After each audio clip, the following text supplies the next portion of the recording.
well. Fancy seeing all of you here on a Friday. Except for Justin, of course. I feel for you, bud. By the way, thanks for sending me that article. Good morning, ladies and gentlemen. Ben Cominos here. Happy Friday. What's the date? August 7th. Hopefully you're ready as I am to hit weekend point here. It's been a long 2 weeks in Northeast Wisconsin, and I have a feeling next week's going to be the beginning, at least of this show, of some new things going on here. Um, Hopefully you all feel the same way. And yes, Jar Manny, I did see that. We're up to 813 on the subscriber list. We need 187 more subscribers to monetize. It feels more doable than ever. I think we're going to get there. I don't know that we're going to get there, but I think that we're going to get there sometime between now and when I pass away. So I'm looking forward to that. We have got a lot to get into here. I don't want to guarantee that this is happening because I never got a confirmation text, but I have been texting back and forth with Katrina Deville, candidate for Congressional District 8 here in Wisconsin. We heard from Mark Scheffler on Wednesday. It's available on my Tube of You page. And we're hopefully going to have Katrina Deville on today, and the game plan is to have Rick Crossan on Monday as well. And at some point, we'll get David Crowley on here too, because I mean, what the hell? I might not have internet for a week and a half, but I'm going to cram all this shit in right before the primaries because that's what Outside the Box does. Before we get into the show proper, hold on. Forgot to turn my ring light on, and the thing is too far away, and I'm not going to get up and move the table and all that. It's a fuck it Friday. You're exactly right, gamer. I got a call from my friend Tim Roush, former sponsor of the show, possible future sponsor, and hint hint. But he wanted to let me know that there is a free meal for linemen at Mims. Um, Anybody who's listening to me right now that has linemen in their life that have been working to help restore people's power and get people back into the swing of things post tornado, they're all being offered a free meal at Mims in Menasha. I'm doing my part to just spread some awareness about there. So if any of you are linemen, or if any of you know linemen in your life, I know we've got plenty of union people that listen to the show. So if any of you know anybody that might be able to benefit from that, that is going on today. Tim himself, he was helping a woman who was dealing with some aftermath of the tornado as well, and he was hooking her up for free because that's the kind of guy he is. And he told me the story. He said that the neighbor came out, saw the truck, and apparently he is a super fan of Outside the Box. So when he saw the Roush Plumbing truck, he got very excited about seeing that. Um, but awesome way to wake up. Always excited to find out there's people like the show. I just assume it's a handful of people every day, so that's nice. Did I see Tony Evers at the state fair talking shit about Fran Hong's old Thanksgiving tweets? Yeah, I did. I don't know if you saw the video I posted on any of my socials. I also post, obviously, all my shorts on YouTube as well. But I posted that meme of Democrats when they fight Trump, and it's Barney the dinosaur, and then it's Democrats when they fight progressives, and it's the T-Rex from that scene when it's chasing the Jeep in the original Jurassic Park. And I mean, it's like clockwork that this kind of stuff happens, and we will be getting into that today. Um, what we got here? Not cool. We love Tim. Yeah, I'm a big Tim fan, Carla. I appreciate that. See, Allie saying she's a super hater of the show. I got that vibe. You were hating before it was cool, says Carla. Haters are fans too. Exactly. Ask Todd Pingle. By the way, by the way, just for everybody keeping track at home, we have gotten from 22 emails to 26. So I received four more, all of them since 1:12 in the morning. So I definitely feel like I'm dealing with a hinged individual here. I feel safe right now. And yes, Ali is posting my links in the Tube of You chat. Um, Anybody who hasn't already subscribed to all my stuff, please consider doing so. Specifically to you, but Facebook, Instagram, TikTok, it all helps. I love the TikTok shop. Good morning, Adam. How are you, bud? Always a pleasure to see you. But we've got a lot to jump into here today, and I kind of want to start with what CKK was asking me. about Governor Evers and his comments on Francesca Hong. And I said this during Ben After Dark yesterday. It almost feels like I'm doing 2024 outside the box content right now, because as bad as I knew Trump would be for this country, I could not stop punching the Democrats about forcing Kamala Harris on us, about blocking any type of popular candidacy or ideas that obviously were percolating through with a number of voters. And so I kind of get the same vibe today. Hold on one second here. I want to make sure I have these stats up so I can read them to you correctly. Wapaka voting in 2024. Perfect. So, when these good ideas are presented, you would hope that politicians would know the right way to capitalize on these ideas. They would know, if you actually believe that Donald Trump is the threat that you claim he is, you would know when a good idea has been presented to you. So you see all these Democrats commenting on the Thanksgiving tweets. Now let's talk about the hypocrisy of that just in and of itself. There is a scandal out right now about David Crowley and his Dirk McGurk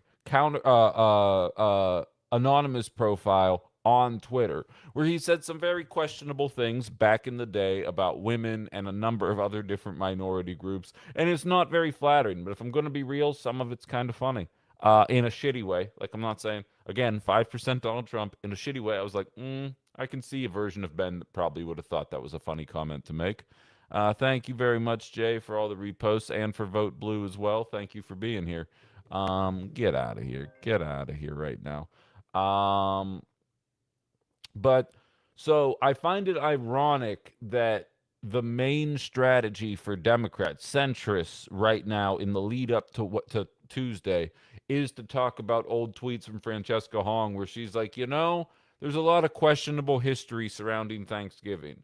You know, when I left the Toby Keith concert, I noticed there were a lot of drunk drivers on the road, and I was pretty nervous. Like, there were all these different things that people were that people are referencing as if it's a dooming kind of concept for their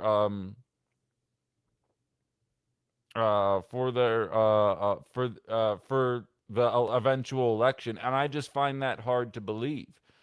Um, and so, oh, I see Susan's excited about the scandal. It's not a scandal, Susan. I mean, it's he had some questionable tweets from like 15 years ago, and meanwhile, the Democrats are telling you this is why you have to vote for David Crowley because Francesca Hong has some questionable tweets. Meanwhile, Tom Tiffany's voting for fucking illegal wars and trickle down economics and tariffs that are strangling the Wisconsin agriculture sector and so many other issues that everybody seems to be like, oh my God, how is Francesca Hong ever going to overcome this? We need to keep talking about Thanksgiving and Halloween ad nauseum until we hammer this home for anybody listening. That's why the title of today's episode is Will the Infighting Stop? We watched Haley Stevens throw her support behind El Sayed after the victory in Michigan. And honestly, I'm very happy to see that happen. And I do believe the voters will coalesce. And I want to believe that the same thing will happen here in Wisconsin, but I'm not sure. And I hope that it's borne out that it plays out the same way, but we're going to have to get there. As Jay says, they're scraping the bottom of the barrel to try and find stuff against her. I absolutely agree. I couldn't agree more, and I think it's a very embarrassing approach to try and do things here. More importantly, if you guys have not seen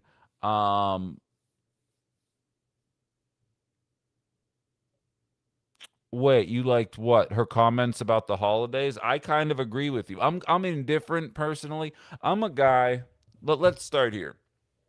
Because I have fought with plenty of progressives in my talk radio days, or excuse me, conservatives in my talk radio days about Juneteenth and whether or not it should be a holiday or not.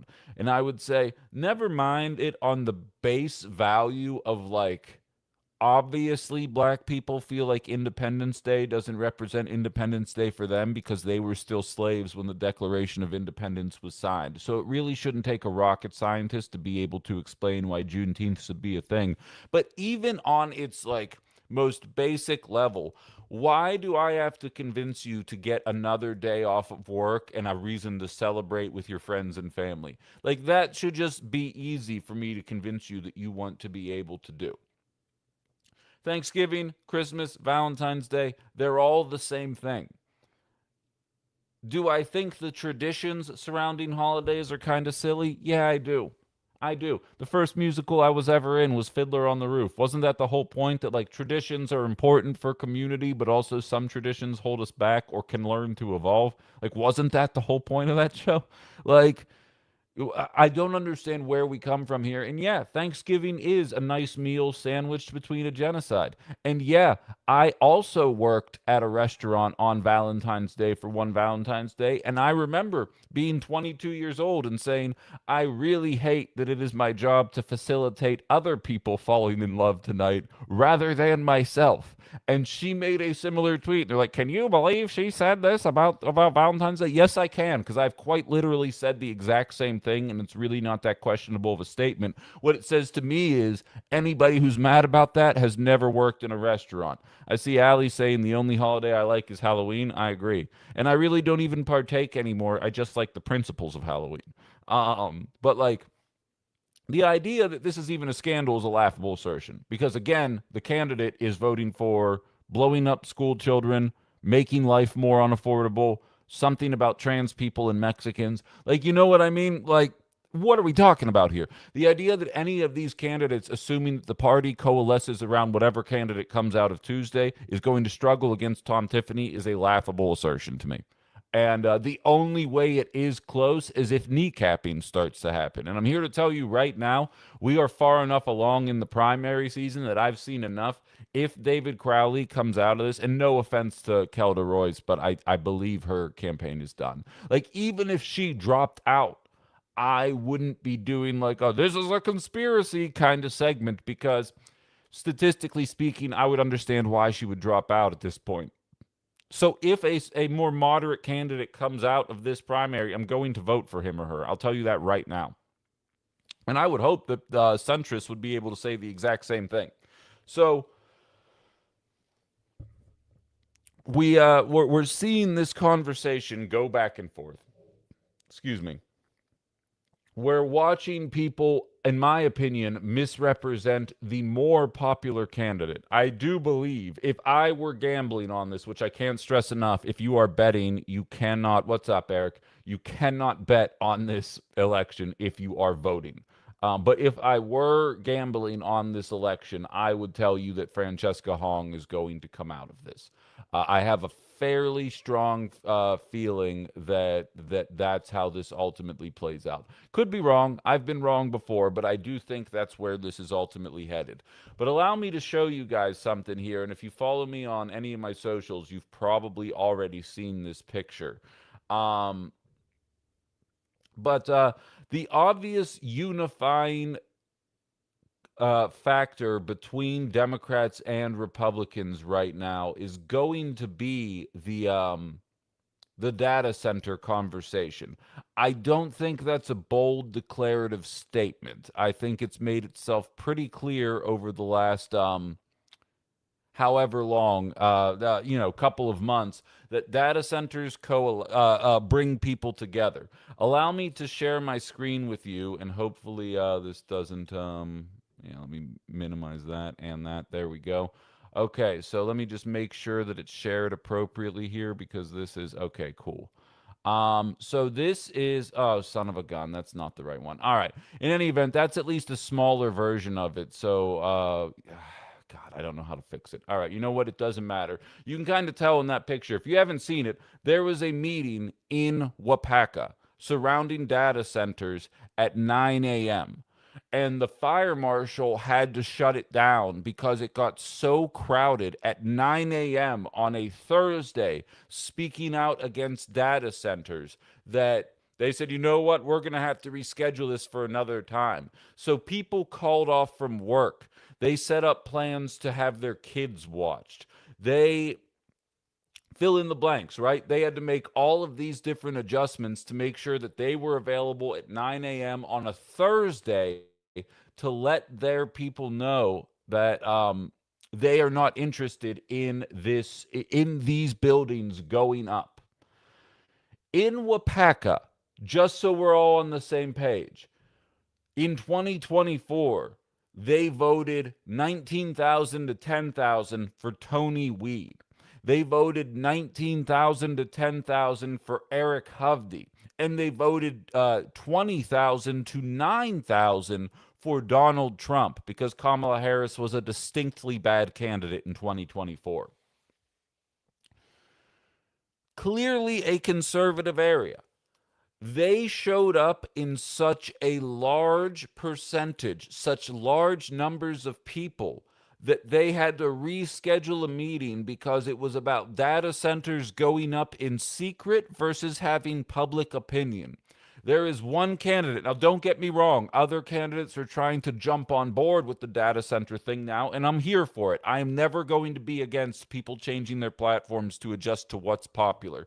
But very clearly, one person has been at the forefront of this data center conversation that clearly pisses off Republicans based on the voting dynamics of what Wapaka is versus the number of people that showed up there to speak out about it, and will inevitably show up to the other meeting that I promise you I will be keeping my finger on the pulse of to let you guys know when it is.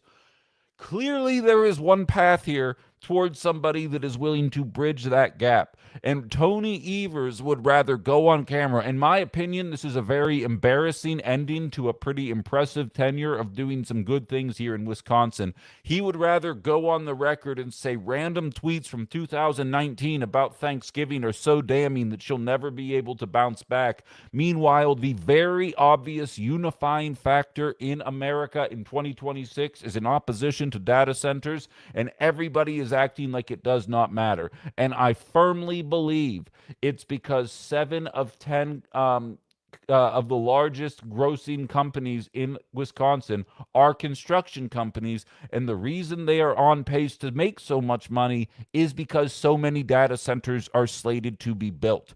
And so they want to pretend like it's all these other reasons why they don't like them. Just like there was all these other reasons why they hated El Sayed, all these other reasons why they hated Mamdani, Plattner, although some of those were borne out to be accurate. But the point still withstands, all the way to the point where the failing New York Times has an article out right now. I talked about it with the listeners during Ben After Dark yesterday. And I'm sorry the light keeps changing. Some of my backgrounds are black, some of them are white, and I don't have my ring light up. So I apologize for the changing in lights here. It's a fuck it Friday, you know? Failing New York Times, moderate Democrats prepare for war against an ascendant left. Prepare for war because they're anti-data center and want to tax billionaires. One moderate group says the progressive winds are deeply troubling and is planning a $15 million effort against democratic socialism. Now, in the grand scheme of politics, $15 million is not that much, but it's the principle of the matter. It is the fact that so many different companies are willing to do the exact same thing. Or organizations, I should say, would be willing to do the exact same thing, all because candidates that actually represent the wills of the people are starting to accidentally win elections. For the first time in my adult life, the people that stand with the people are winning elections. I'm here for it. How about everybody else? Hold on. I'm going to share a link really quickly for anybody else that wants to join, and then I'm going to read some YouTube comments. Anybody who wants to have their voice heard, there we go. I have the right speakers set up. I see Old Lib made a joke. Missed Ben After Dark. Went to our union meeting. Sometimes I need to go and remind the younger members that their wages and benefits are from the sacrifices and work of boomers. There we go, Old Lib. I dig it. I dig it. Again, hashtag not all boomers. You're one of the good ones, you know? It's like, I feel like with progressives, you know how like random immigrants like will adopt a bunch of conservative policies and be like, see? See? And you know, like deep down, like the second conservatives have control, they'll be thrilled the moment ICE deports that person. I feel like this is the same thing now, and now I feel bad. I don't mean to harangue boomers as much as I do, but also you guys did kind of fuck a lot of stuff up. So like there's a give and take with that for sure. I see Brian enjoyed that. Carla says you're my favorite. Um, Progressives bending the knee to their party overlords are why we have a clown in the White House. Vote blue no matter who is only okay for token machine candidates. And yes, that's a scary term to use given who the establishment candidate is in Wisconsin, but you're not wrong. And those are the only times that vote blue, like you're seeing it enacted. And again, I said it to you guys last night. Um it I think I'm going to snap before November because it's so obvious to me how much um, the mainstream media hates that progressives are winning. They're doing it through gritted teeth. They're not saying all the things, but it's the subtle shit. It's the things that I used to get called a conspiracy theorist for in 2023. I would say you would turn on CNN in 2020 during the Democratic primary, and there were like 24 people running, and they'd have all their heads up on a big screen like it was the Brady Bunch. And then the news anchor would walk into the center and stand directly in front of Bernie Sanders' face so it blocked out his face. And if it happened one time, I'd be like, well, they had to stand somewhere, but maybe they could have stood off to the side. But it would happen over and over and over again. Even looking at El Sayed winning in Michigan on Tuesday, Jake Tapper was talking about the outcome later, and I haven't seen this anywhere else online. It's just something that I noticed. He was talking about the outcome, and he says, maybe it would have went Haley Stevens' way if the other candidate had dropped out. He says there was a third candidate in the race, but I don't remember her name. It was Mallory McMorrow. During the Democratic National Convention in 2024, she showed up with a binder this thick about Project 2025 and telling you how important it was to vote for Kamala Harris to stop Project 2025 from happening. She was one of the liberal darlings of the Democratic Party, but she refused to get out of the election early enough. Her name was still on the ballot. And so Jake Tapper, a millionaire, a national newsman, said, yeah, whatever that person's name was that was also on the ballot in the Michigan primary. It's those kind of comments that, while not directly antagonistic, I think very obviously highlight a lot of issues with the way our mainstream media talks about Democratic politics, and more specifically, how they react anytime one of their establishment types loses. Eric says, I can't wait for Boomer's reaction when Hong wins. The Boomers in this chat, though, would be on board with it, but I do get you, grand scheme of things, absolutely.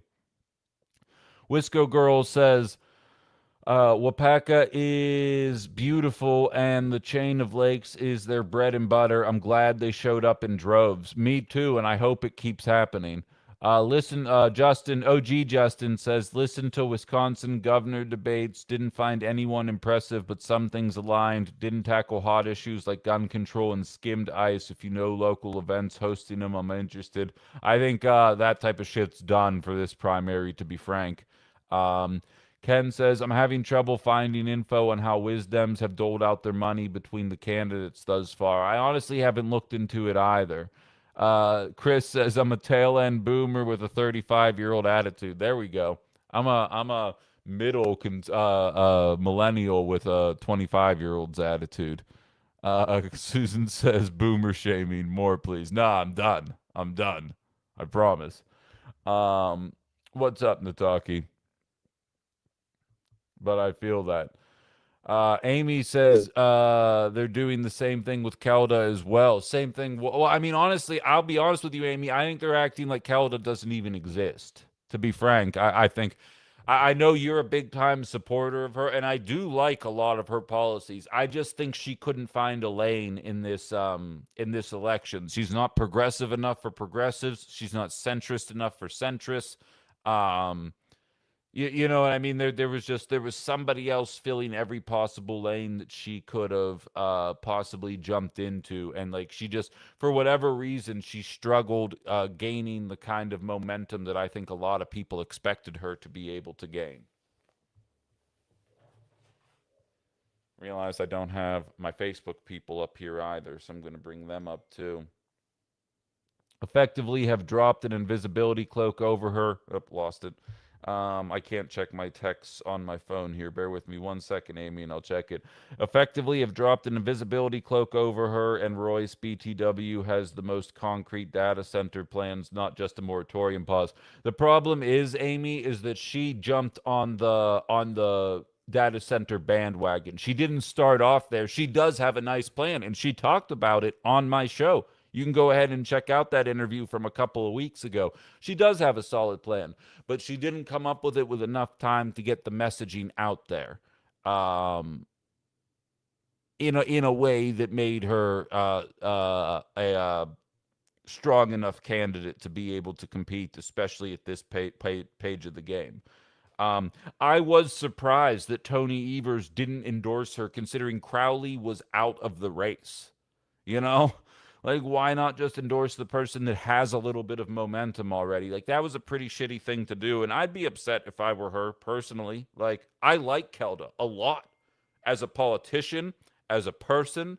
Um, like genuinely, I do. Uh, I'd be pissed off. I would be pissed off. I'm a Hong guy. I have been for a long time. I am a vintage Bernie bro. I've been called all the names. He's what brought me into politics. A mixture of Bernie and just like how the fuck is Donald Trump able to compete right now sentiment. But but like I when I see a Francesca Hong style candidate, I get excited.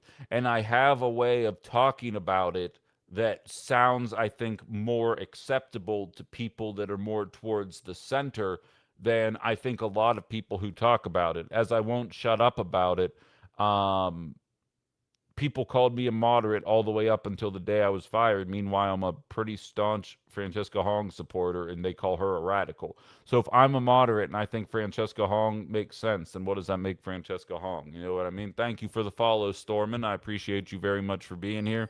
Jay says, yeah, it's kind of a slap in the face. I agree. Doesn't answer text. Whatever. Whatever. Get out of here, gamer. Let's see what comments we have on the Facebook here, shall we?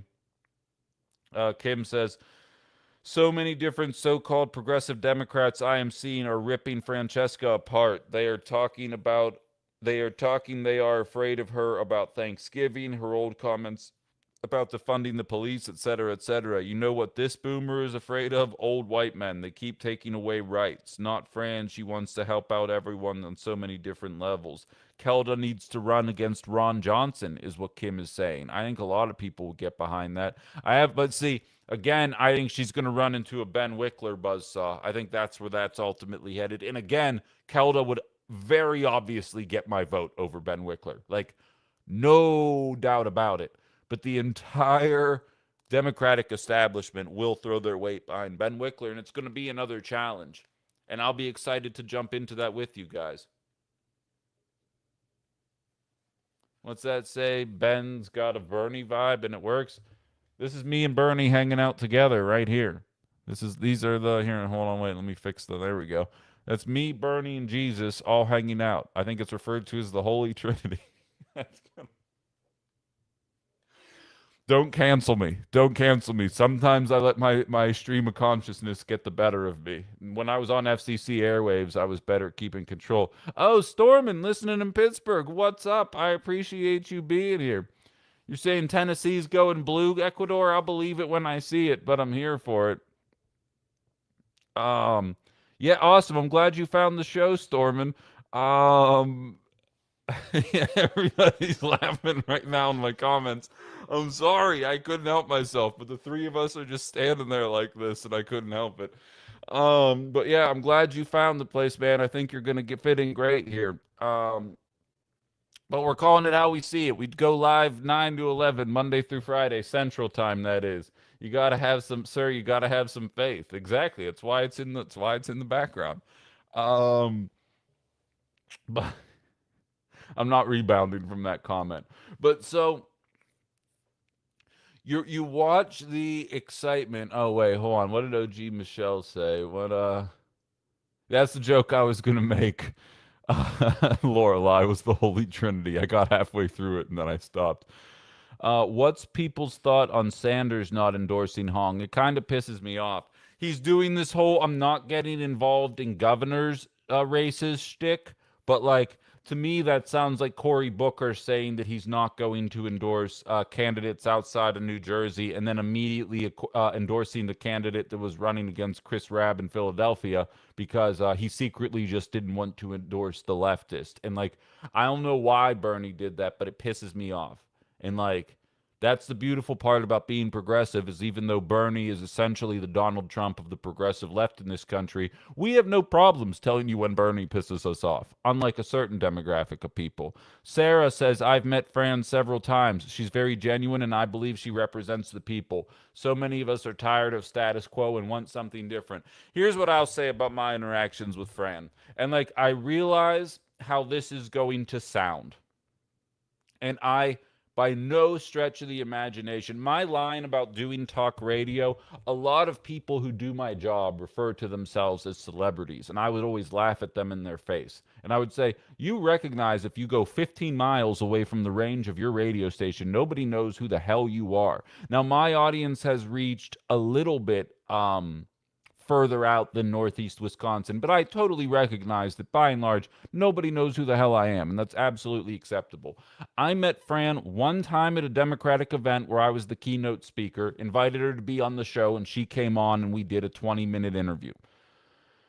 Since then, we have run into each other 4 or 5 times, and every single time, including one time, and I talked to you guys about it, I was at a Fran event in Manitowoc. There were probably 70 or 80 people there. She walked up on stage, immediately noticed me in the crowd, and went, Ben, so happy you made the drive out here to be here. I appreciate you.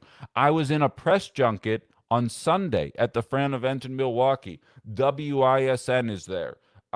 Media companies from all over Milwaukee are there, and she sees me there holding up my cell phone, recording it, getting ready to ask a question, points me out, waves, and says hello. Whatever you want to say about that, she knows how to play the game. I've also interviewed Tony Evers, and I went up to talk to him at the David Crowley event on Monday. He had no idea. He had absolutely no idea. And I realize politicians meet a lot of people, but there is something to be said, much like Sarah's experience, about feeling recognized, feeling listened to, and understanding that a candidate is actually engaging with you when they engage with you. And I just don't think that's particularly common amongst a lot of politicians. It sticks out to me when that kind of stuff happens.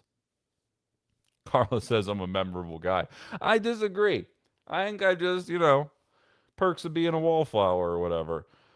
I can't find fault with Tony Evers as he has to toe the DNC line. At least he got the gerrymandering of the districts more in line. The 6th district may finally be able to get rid of Glenn Grothman. No, I feel what you're saying, Brian. And again, by and large, I think it was a very good tenure for Tony Evers. I'm just saying I it's a shitty way for his tenure to come to an end.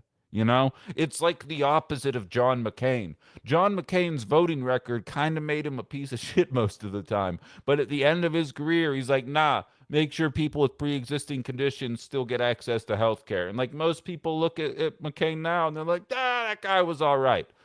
Tony Evers is going in the opposite direction. There's going to be a lot of people, specifically progressives, that even though a lot of things he did were positive, they're going to cling to this moment because it's the last thing that happened. Especially if he does not fall in line if she wins. If she wins and he's like, you know what, I might just leave the top of the ticket blank, there's going to be some blowback to that. And it's a very embarrassing way to end things. Carla says she remembered me too, and I was floored. I met her once and had some other not in person interactions with her. Exactly. Jay says that's awesome. I feel like that's part of the grassroots movement too. It is. It absolutely is. And Amy, I saw your text. I promise I will get back to it. Now I have to get the My Pillow guy to sponsor me. Yeah, I feel that. Um, Drew says it's vote blue no matter who, not endorse blue no matter who. Socialists hate liberals, refuse to endorse Kamala. They get the same treatment. Here's the difference, Drew. The reason the uncommitted act or movement existed had specific reasons.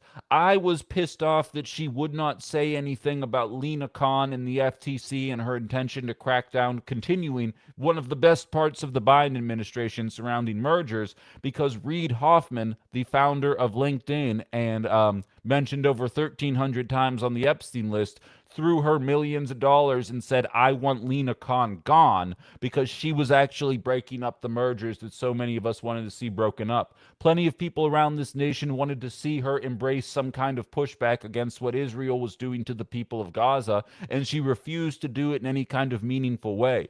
What you're bent out of shape about is there were millions of people around the country that said, earn my vote. Kamala Harris said, fuck you, and decided not to do that. And so they decided not to show up and vote. What do you want to see Francesca Hong embrace that she is not embracing that would convince you to vote for her? That's the difference between a liberal and a progressive. I actually care about the policy. So explain to me what the policy is that you feel like you are not getting out of Francesca Hong that made you kind of take this antagonistic approach to talking to me here right now. Because fundamentally, Kamala Harris was told, do X, Y, and Z, and you will have my vote. I was the canary in the coal mine in 2022, 2023, and 2024 saying, if the Democratic message on the economy is Bidenomics is working and inflation is transitory, they're going to get their asses beat in November. And sure enough, minus a 2-week period where Kamala Harris had the ovaries to say, corporate greed is what's holding you back. Then the billionaires got involved. Enter Mark Cuban, enter Reid Hoffman, enter Liz Cheney. All of a sudden, she lost that. What is the thing that Francesca Hong is running on that is making her so unappealing to you, or wouldn't make you embrace her on the other side of the primary were she to come out on Tuesday?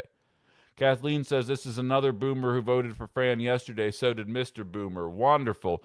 Good morning, El Joe. Thank you for being here. Always glad to see it. I am a celebrity. You're right, Jarmani. Up in northern Minnesota, California here. Right on, right on.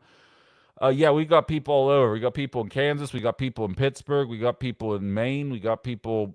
When I was on the radio, the show was downloaded in 49 states. I can see why they didn't want me there anymore.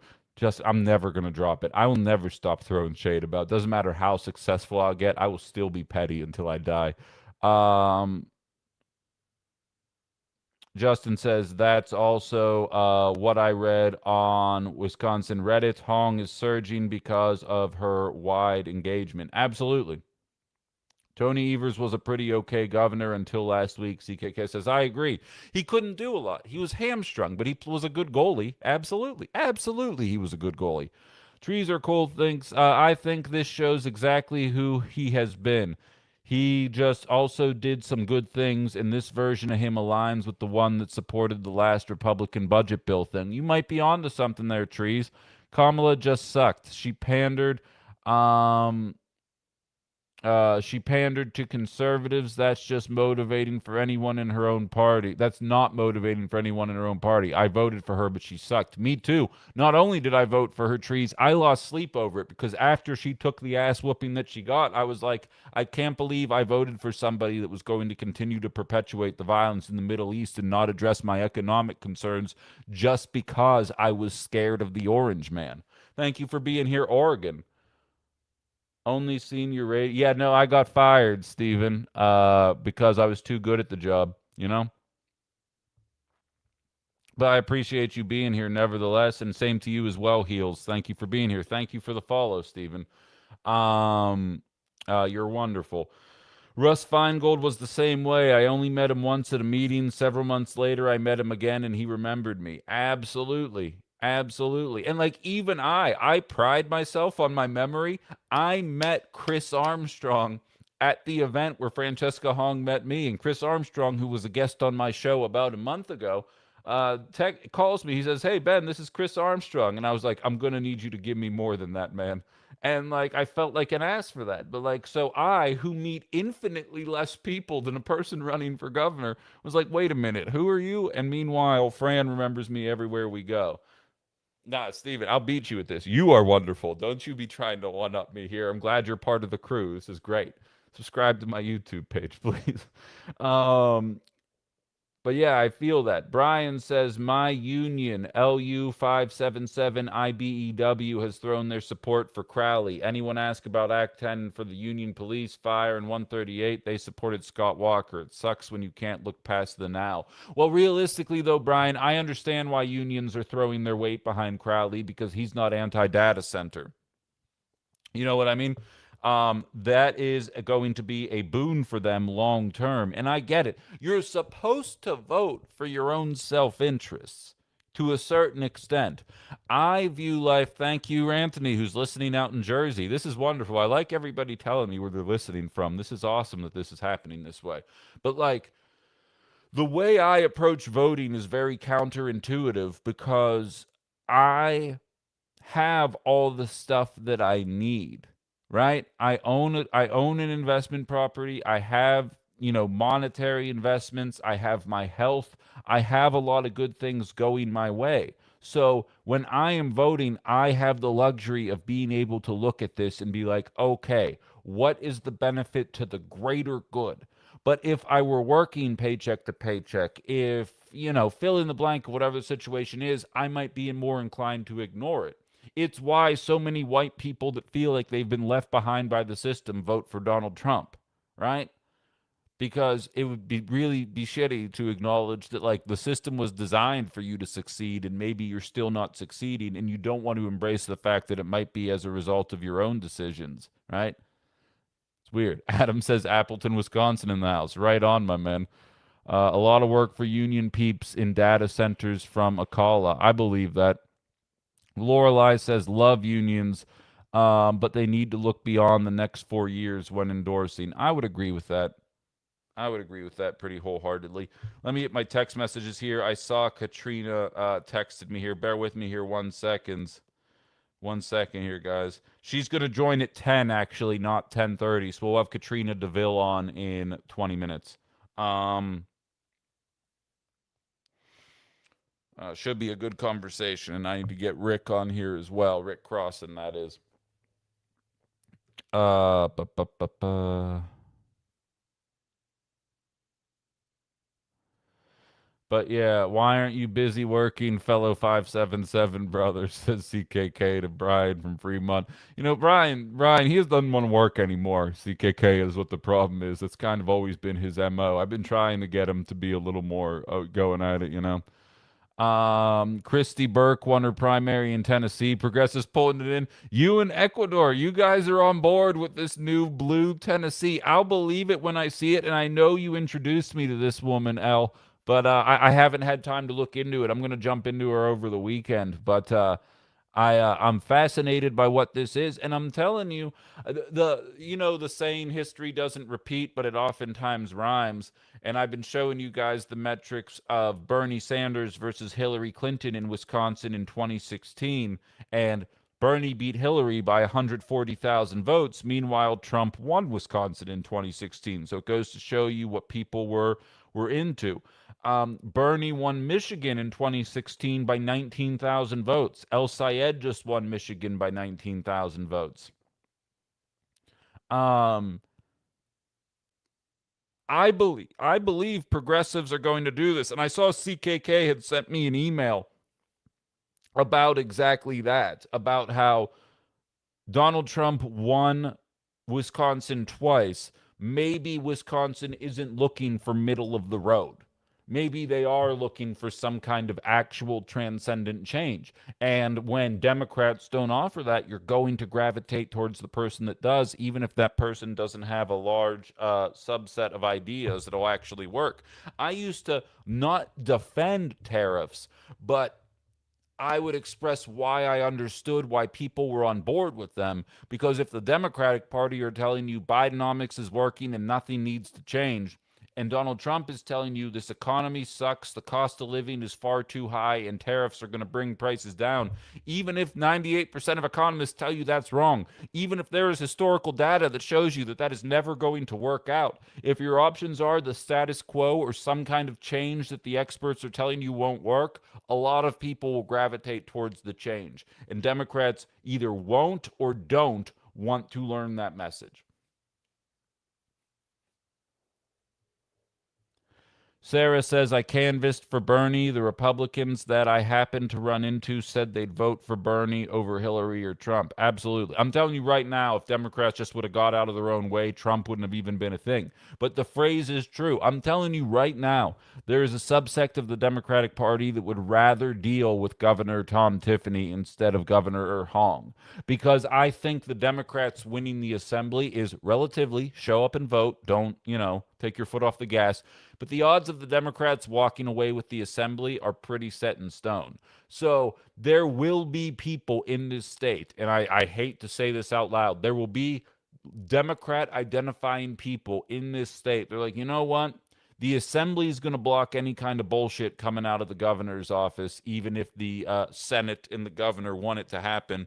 I think I'm just going to leave the top of the ticket blank because God forbid we have a progressive in office, because then shit might actually get done. It's it's a very frustrating possibility, but I don't think the way that a lot of people in politics have been acting has done enough to convince me that they won't behave that way in that world.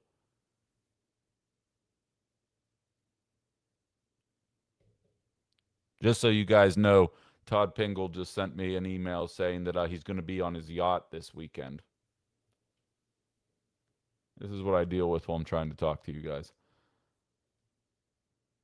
I like Kelda. I think she is the most prepared to govern and gets things done. Don't think any Democratic candidates will be bad for the state, voting for whoever comes out of the primary. I mean, that's the right attitude. And I know you are, old lib. I know everybody listening to this show absolutely will. Like, you know what I mean? I am not like subtly calling out anybody listening to this show.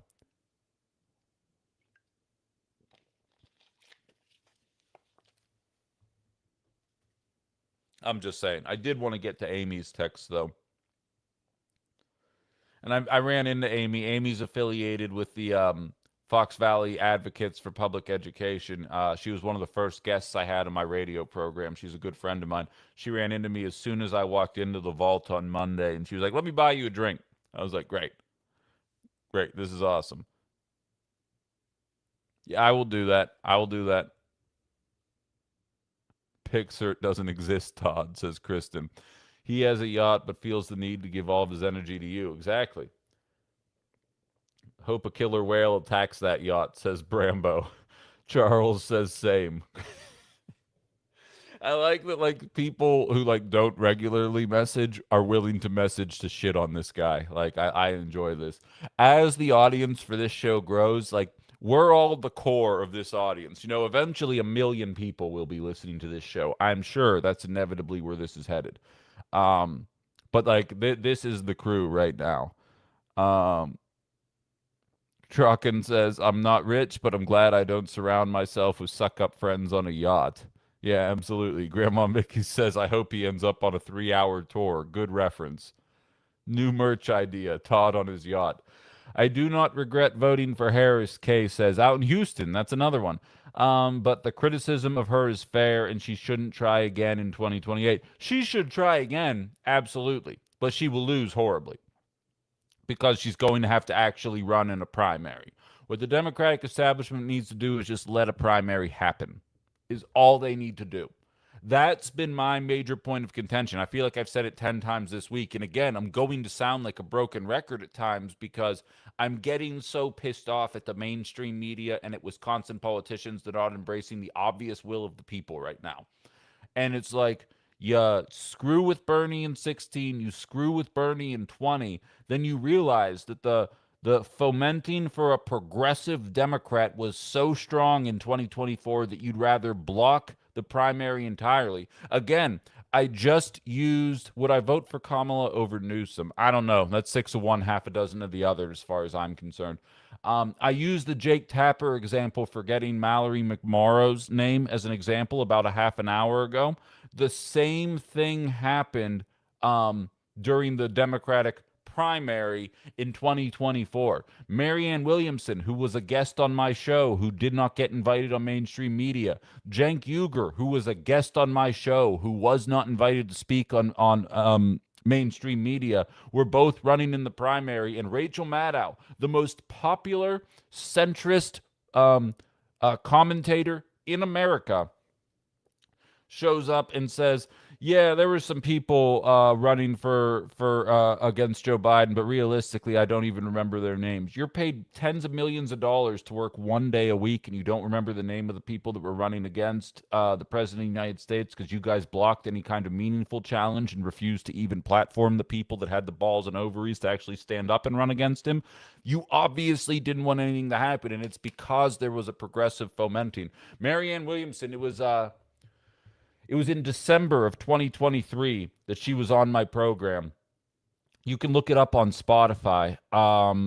She talks about her second Bill of Rights and the guarantee to housing and the guarantee for food and the guarantee for a good job. And my dad, who is by no means a Democrat, listened to that interview, and he says, "I find it hard to believe that that woman was a Democrat because I can't find anything that I disagreed with her in that comment, and it's because she was running as a progressive."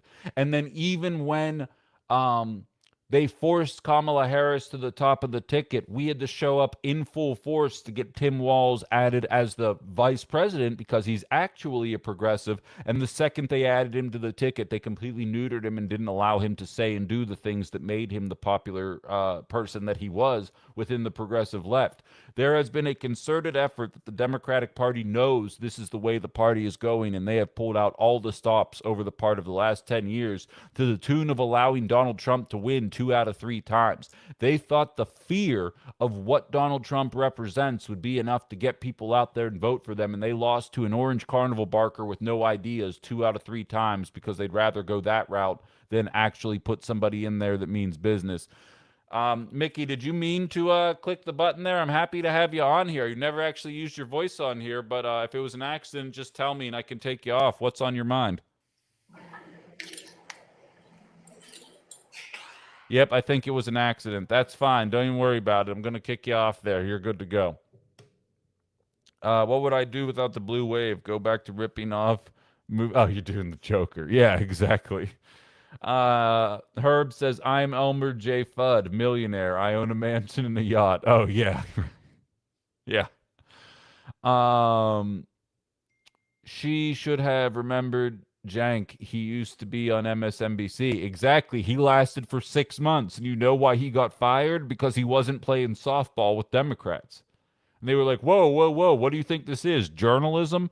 Blue Dragon says the current wishy-washy no-fight establishment's dem time is over. They just don't know it yet. No, I think they've known for the last 10 years, but they control enough of the levers of power to try and to maintain it as long as they can. It's the same reason why the new first place that the primary is coming from now is South Carolina rather than New Hampshire or Iowa. Why? Because New Hampshire and Iowa currently have AOC at the top of their list, and South Carolina is a deep red district that is not going to have any bearing on Democratic politics whatsoever. They are never going to vote for the Democrat. But you know what they do have? They have James Clyburn. And what they do is, and this is the Democratic establishment's main move, and you got to be comfortable being called names when you're having these kind of conversations. They will label people like me as racist because they will say, "Oh, yeah, you want Iowa and New Hampshire because there's no black representation there." You know what? You're absolutely right. Then let's make it New York, because the idea that South Carolina is somehow more representative of a population that should determine who the Democrats are putting in front of them is absolute horseshit. The reason why they want that is because the Democrats in South Carolina trend towards the moderate candidate, and they are trying to be able to hold that up for some reason to convince people that because South Carolina voted a certain way, this is the way that everybody should be willing to vote. And I'm here to tell, and I will say, that strategy will work on a certain demographic of people of a certain age group. Not going to say what age that is, but let's just say it's my dad's age. But in any event, that's their next move. And it's not as strong of a lever. They know people are paying attention. They know people have their head on a swivel. I'm sitting here watching mainstream media just stewing most of the time. And it drives me nuts. By the way, I looked up Amy's text because I see another person bringing up Bernie not endorsing Francesca Hong. Um, Amy says, I checked candidate who Bernie endorsed. He does not endorse gubernatorials. You can see from his endorsement page. So it seems as though he does have a track record for not caring about who comes out of governor's races and is much more focused on the Senate and the House. That's a choice. I disagree with it, but it's a choice. I feel that.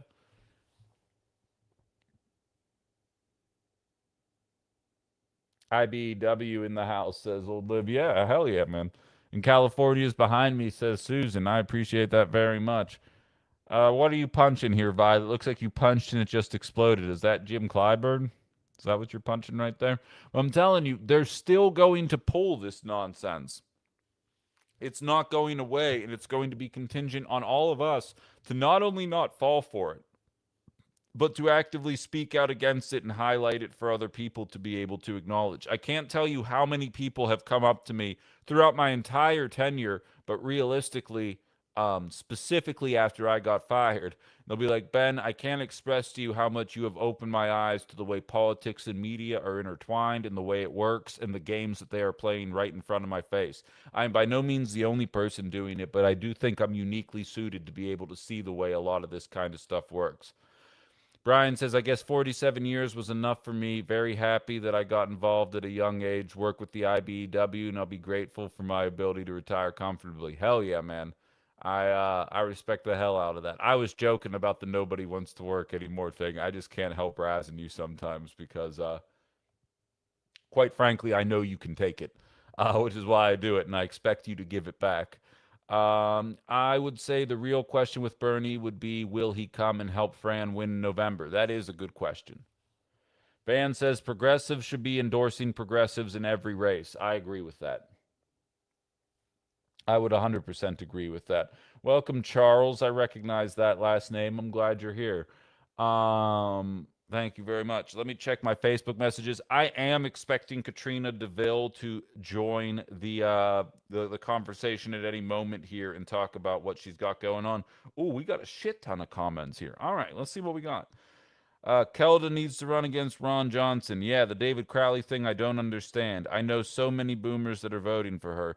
Flat out makes issues about race, abortion, defund ICE, etc. Ben, I don't know what you're... Who's running on abortion in 2026, Ben?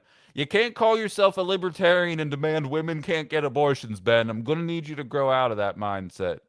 Um, Kim says Crowley needs to say he will do away with voucher schools. I don't understand how Governor Evers is okay with that. Kim says, I definitely will get behind whoever wins the primary on Tuesday. I do not want Tom Tiffany, or what they are calling him, state dad, as governor. No. They're doing that because they're trying to paint a picture that he is not in any way affiliated with Donald Trump. Like, that's Democrats. Democrats. I know some of you are listening to this right now. For the love of Christ, please start tying Donald Trump to Tom Tiffany. You know what? Let's just do this really quickly while we're waiting for Katrina to join. This is the first ad that has come out for the El Sayed campaign against Mike Rogers now that they're no longer in primary season. Just bear with me for a minute while I set everything up here. But I like, this is what the Democrats in Wisconsin have to be doing, because if you do this, you will come away with a victory, because they're going to make this about transgender athletes. They're going to make this about Thanksgiving tweets. They're going to make this about so much dumb shit. And hold on, I'm even going to set the people up on TikTok here. Hopefully over the weekend I'm going to see if I'm actually allowed to do the things I want to do here, but we'll see. For now, we're still going to do it this way. Listen to this ad that is playing currently in Michigan, and this, when they try and say Tom Tiffany is state dad, this is how you hit this. There comes a time in life when things start to slow down, when you just don't have the same energy you had 20 years ago. But there's a way to bring some excitement back. What has not helped is the fact that the United States hasn't strongly said that military intervention is still on the table. Introducing Endless War from Mike Rogers. Boy, it's really hard when you have to justify every minute of the war, I think, for the president. With Endless War, you can feel like yourself again. I think when people think about boots on the ground, they're thinking big maneuver elements, divisions, brigades, battalions. No one's talking about that, although I don't think we should eliminate it. Side effects may include death, economic hardship, and global instability. Some patients have reported fuel shortages, which may cause inflation. Endless War has not been proven to make Americans any safer. Ask your doctor if Endless War is right for you. I should have given you guys a heads up that I was going to show you a dead body. I apologize for not giving you the trigger warning on that one there. But that, as Violated Elf says, what a great ad. Jay says ick. Mickey says yes. Van says LMAO, that's pretty good. I just got restricted on TikTok, probably for the dead body comment. Brilliantly produced. OMG, love it. Oh wow, that's amazing. Ha ha ha ha ha. Everybody understands exactly why that's an effective ad, right? This is how you beat this. They're trying to say, oh my goodness, Tom Tiffany, he's just a normal guy. This is what we got to return Wisconsin back to. Can you believe that this Korean woman doesn't like Thanksgiving? That's the way that they're trying to compete against this, and this is very easily beatable. It is so obviously beatable. It is just a matter of having your head out of your ass and not allowing centrist Dems to do the work of the Republicans. Who here has been seeing the clips of John Fetterman on Jon Stewart's new show? Jon Stewart remained respectful the whole time in a way that I absolutely have no capacity to do, and just bodied John Fetterman for an hour, saying you're doing the work of Republicans when you say that any progressive is pro-Hamas. He goes, I'm pretty sure that you can have something meaningful to say about Israel without being pro-Hamas. And John Fetterman gives some kind of garbled word salad that doesn't make any sense. Justin says Stewart made him look really dumb. I agree, but in a very respectful way. Like, I don't have that gene. It would have got aggressive with me. Yeah, I'm going to forward that idea to Fran, Mickey. Absolutely. Oh, Fetterman made himself look dumb. Yeah, I totally agree with that. But like the Democrats like Fetterman, like what Governor Evers is doing. And again, I don't want to shit on Governor Evers' legacy, but it is pissing me off. He's allowed to endorse Crowley. That's fine. It doesn't make any sense. It makes sense from a Crowley is a Milwaukee County executive, and I do think he is an impressive political creature. But he was out of the race and was never, and similar to Kamala Harris, really didn't mount any kind of momentum relative to what else was going on. Eventually, the phrase read the room has to be uttered to some of these people. And the idea that progressives are somehow not electable is becoming a dinosaur's attitude towards what the future of politics is. And I see my guest is popping in here now. Bear with me. I'm going to bring you up in 1 second, Katrina. We need new ideas. We need a capacity to not be afraid of what progressivism represents, because very clearly MAGA is not afraid of what MAGA represents. And if you can't realize that that is the case, I think you're actively choosing that you do not want to see that anymore then. And that's very frustrating for somebody who is required to talk about this with you guys every single day. Excuse me 1 second here. I want to bring my notes up for the conversation here. All right, without further ado, we are going to change topics here for a little bit. We spoke with Mark Scheffler on Wednesday. He is one of the three candidates currently running in the first Democratic primary in CD8 in 20 years. We will be speaking to Rick Crossan at the beginning of next week. Right now, we have the second candidate in this conversation here, and obviously, this will all be available on YouTube for anybody who's looking for it later. Katrina Deville running for the 8th District. I've got the luxury of meeting her on Sunday, although we have been in the same room several times. People are always crowding around her, and I hate just standing around waiting for people. So I wanted to wait until we had a moment to really have a conversation. I'm bringing you up now, Katrina. Please do not be making any funny faces. Here we go. How are you today? How are things? All right, thank you. How are you? I'm great. I'm great. I appreciate you for agreeing to come on the program on such short notice, but I haven't had internet for so long, as I was telling you, that it's been a cluster just trying to get as many candidates as I can before Tuesday. So I do want the listeners to know that I kind of dropped this in your lap last night, and you were more than willing to talk to the people of Outside the Box. Oh yeah, I mean it's anytime I get a chance to talk to the people and share the ideas that I have and listen to folks, that it's an honor and a privilege. So Yeah, love hearing that. So, I mean, I know a lot about your platform. You and I are going to be talking in circles here a little bit because there's a lot of good things that you're kind of throwing out there. But let's talk a little bit about why you're running in the first place. I know I learned a lot about you at the debate on Sunday, also available on the Outside the Box YouTube page for those of you that want to see some of the answers Katrina and others were given. Background in music, it kind of seems like this kind of path for you, though, kind of not came out of nowhere, but it almost felt like a calling at one point for you. it did. I mean, I've I've made no I've made no sort of hiding about it. I'm a public-facing trans woman, and it it puts me in a higher amount of detrimental danger to say things like that. But I think it's really important for people to see trans people out here in everyday life and understand that we're not some sort of like monster or something. I'm just like anybody else. I'm just, I want to see, I want to live a happy life, and I want to be successful, and I want to see my friends and everybody that I come in contact be happy and successful. And that's what it really boils down to. But I struggled with the way I felt about myself and just the misalignment with my inner self to my outer self for 45 years. And when I finally decided to go in all the way with transitioning, it was about 2 months before Trump got reelected. And when he when he got reelected, I was like, well, this is going to go pretty badly, you know?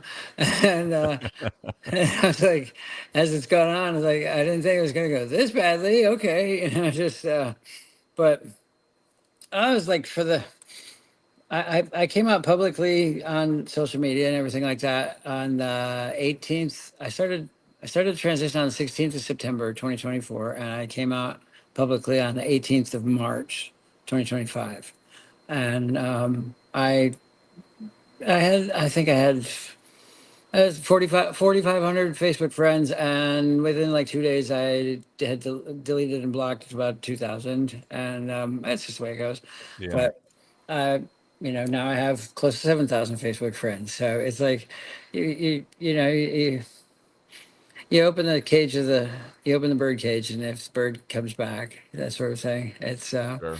you let people just do what they're going to do, and if they can accept, then it's fine, and if they can't, then that's fine too. Folks are made to come in your life and leave when they have to, and some stay. So it's Well, but you're in the right place to talk about this here because I mean, Medicare for all sounds the same out of anybody's mouth, and that's yeah, always my it's attitude here. As long as you're willing to endorse that kind of stuff, and you're hoping to try and accomplish that on the state level here, were you to come away with a victory. oh yeah. I mean, it would be federal, So Yeah, sure, yeah. it's uh, when I came out, they started, doing all this anti-trans legislation against us at the federal level and at the state level, and combined from sea to shining sea over the course of the last year, there's been over 1,100 pieces of anti-trans legislation. So like more than one a day. And um, at any point over the last year, there's more anti-trans women in sports bills than there are actually trans women in sports, which is so ridiculous, but it's such a nothing burger of a problem. But I kept turning around, looking over my shoulder, waiting for some kind of like Lone Ranger to Sure. come swooping in. Like he said, anybody got to come stop this business? And, you know, it was like nothing. And after a while, I was just like, nobody's coming. Nobody's like, you have to get up and do it yourself. Nobody's coming. Yeah. So I'm like, well, I started to think about it, and a couple of friends of mine saw me speaking up online quite a bit because I've had a pretty large music platform, and I've had you know, a lot of fans because of the music business. And friends of mine said you should consider running for Congress because you speak a big game and it's really good. And like, I I really thought about it. I talked to my dad about it, and he was like, "Well, you know, if you do this, the way I've done it is the way I would want to do it." And I knew that going in like I have, I would burn everything of my previous life to the ground. And that's kind of how it's gone. But it's like, I mean it. I'm here because I mean it with my whole heart and my whole soul. And something I think that really sets me aside from any other candidate in this race is I'm like, they're threatening to take our health care away. And it's only failed to be taken away by 1 or 2 votes. It's been like right at the waterline, right at our noses. So like, I'm literally fighting for my life. And I'm also fighting for everybody's life, because if they're willing to take away my rights as an American citizen, they're going to take away anybody's rights. Like, we are the canary in the coal mine, and it starts with us. And I won't sit by and watch it happen anymore. I'm seeing friends of mine, trans and cis, doesn't matter if they're LGBTQ community or in just like any Wisconsin community, people are really suffering right now where they can't afford, you know, food, they can't afford healthcare, they can't afford childcare, living wages aren't enough. And it's just, I started to really think about it. I was like, I don't need to reinvent the wheel. I've loved Bernie Sanders for 30 years, and I voted for him twice. And I was like, I looked at all of his policies. I'm like, I know all of his policies. And I was like, that's my whole thing right there. And Yeah. I've told folks like, you know, you want to know the short explanation of me? I'm the trans version of Bernie Sanders. And it Love was that. it was really funny. I haven't watched any of his videos in a couple of months now because I've really just dug in on my own heart and putting things out from a genuine place of wanting to be true to myself. And I went back and watched the video that he put out 2 nights ago when El Said won in Michigan. And I was like, I was laughing the whole time because I'm like, there was things he was saying that I'd never heard him say before. And I thought I'd come out with these things. It was just hilarious of like getting insurance companies out of the healthcare system. And there he is on TV saying, I'm like, I was Yeah. like, Oh, absolutely, absolutely. I mean, it's kind of the whole theme. It's what I say about outside the box. People thought I was a moderate for most of my existence because a lot of progressive ideas sound so common sense when you take away the fear mongering that comes from mainstream media. So, like, let's look at one of those ideas that not that like, even today might seem crazy to some people, but you turn on more liberal conversations around the scene surrounding minimum wage, and it's always we got to get it to $15. We got to get it to $15. $15 an hour in 2026 is $31,200 a year before taxes. You tell me where you're getting on $15 an hour right now. You have a different idea of what the minimum wage would look like.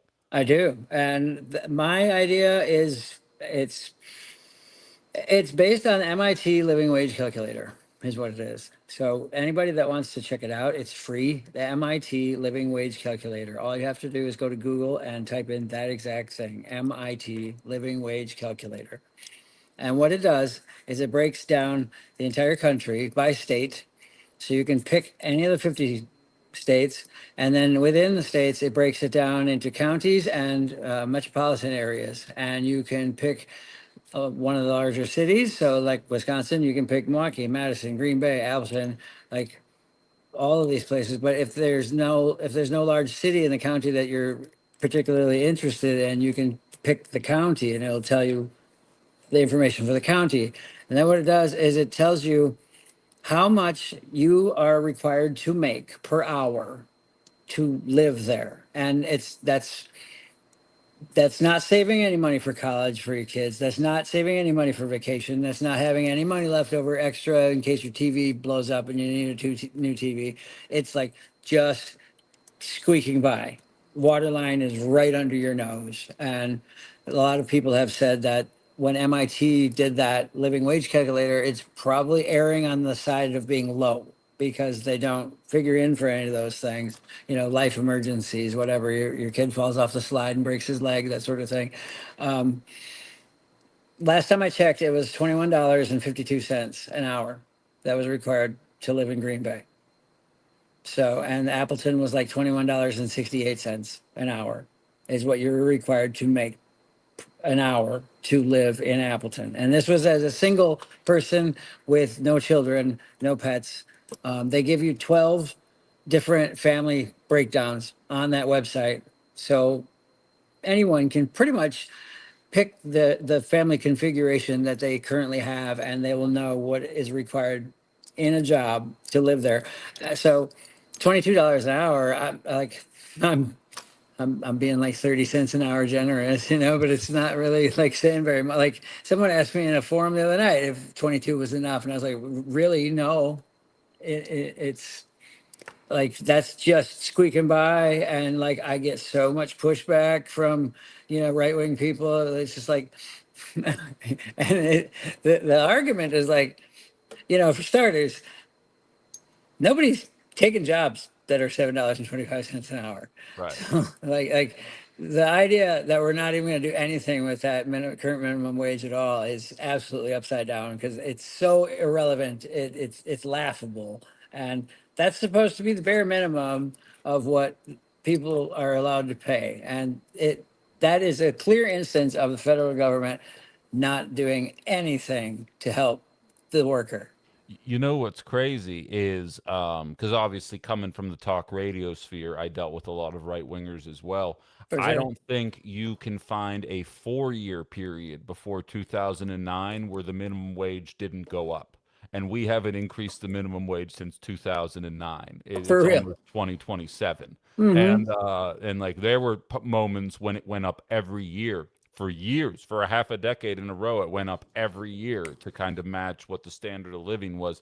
I think I looked it up for the purposes of this show last week. 838,000 people nationwide still working at 725, but the number of people working at under $15 an hour is in the tens of millions. And if you're in North Dakota, sure. But I mean, most other places, I don't know where you're pulling this off. My apologies to anyone listening in North Dakota. I wasn't Well, there's a story that I tell on some of my speeches, and it's true. I have a friend of mine who went and got a job at Walmart, and they went through the orientation and everything. And at the end of the orientation, the person directing them said, "Now that computer that's sitting next to you, I want you to turn it on, and I'm going to show you how to access the SNAP website because you're going to need government food assistance because you have a job here." Mm-hmm. And it's like we're allowing these large corporations to pay people less, and then they have to go on government assistance. They have to. There's no way to survive without it. So if you look at what's going on here, we are, as the taxpayers, subsidizing Walmart and Home Depot and Amazon to keep more money and pay their workers less. Sure. Absolutely. I mean, it's corporate welfare, right? They claim It they is. hate welfare, and then here we are. I have a lot of people listening. I know you briefly mentioned Second Amendment rights there. You're a staunch advocate. Obviously, they're attacking your rights, and by they, I mean the Republican right. Anytime a transgender individual engages in like the 4 times it happens, it's like, well, this is enough for us to take away everything. And Yeah. you, however, are a staunch advocate for everybody's Second Amendment rights, Yeah, I correct? mean, it's the Constitution. That's supposed to be relevant for everybody. Yeah. And I've actually taught. I've got a really good friend of mine who owns a ballistics company, and he's one of my longest friends, and he's taught a class through my campaign for concealed carry, and we've gotten 30 people certified through the campaign for concealed carry, and we've done it as a campaign fundraiser. So the fundraising has helped the campaign, but then like I don't think it's too far of a stretch for politicians to be out here campaigning and doing something that can actually add to the community at the same time. And my whole thought with it is giving people the means to defend themselves, and that's what it's done for me. Is I've I mean, I don't think there's a day that goes by I don't receive some sort of death threat, and it's when you have someone idle in your parking lot in the middle of the night and you don't know who it is, it gets you wanting to have a way to defend yourself. And just to like, first of all, that's incredibly depressing to hear, and why it's infuriating to hear is that you're sitting here talking to me about guns rights and cars, and we're about to jump into data centers here in a second, and I can tell the way you're wired on so many of these things. And by and large, if you take the identity out of the conversation, yeah, there we go. If you take the identity out of the conversation, I think there would be quite a few right wingers that would be into what you're saying, what your campaign is, and what you're pitching. And unfortunately, I think we will get past it. I think I have to no, I have to believe that. Otherwise, I'd go crazy. I think we will evolve out of this, but it's just a shame to hear the way you're talking and the kind of the reasons why you feel extra attached to the Second Amendment, I guess, relative to other people, maybe looking at it more as a this is my hobby and I want to defend my hobby perspective. You have an entirely different attitude for some pretty shitty reasons. I do, and but what's been great about it is as I've been involved in the gun community, I've gone to shooting ranges, and I've had town halls at these shooting ranges, and every one of these places I've gone into, Genesis Impact Sports on the north side of Appleton, and a Midwest Shooting Supply over by the mall, like they're great. I don't think I mean, I didn't expect to be treated how I was there, and they're excellent. All the guys that work at those places, when I walked in and like I was like, I'm running for Congress. Here's my card, and I'm a Democrat, and I'm here, and I'm a gun advocate, and they're just like, wow. Like, and the last range I went to was with another trans sister, and we ended up being the only ones there. And the guys working at the counter ended up coming in the range shooting with us, and we were all trading guns and like, I want to try yours. And it was just like, it was great.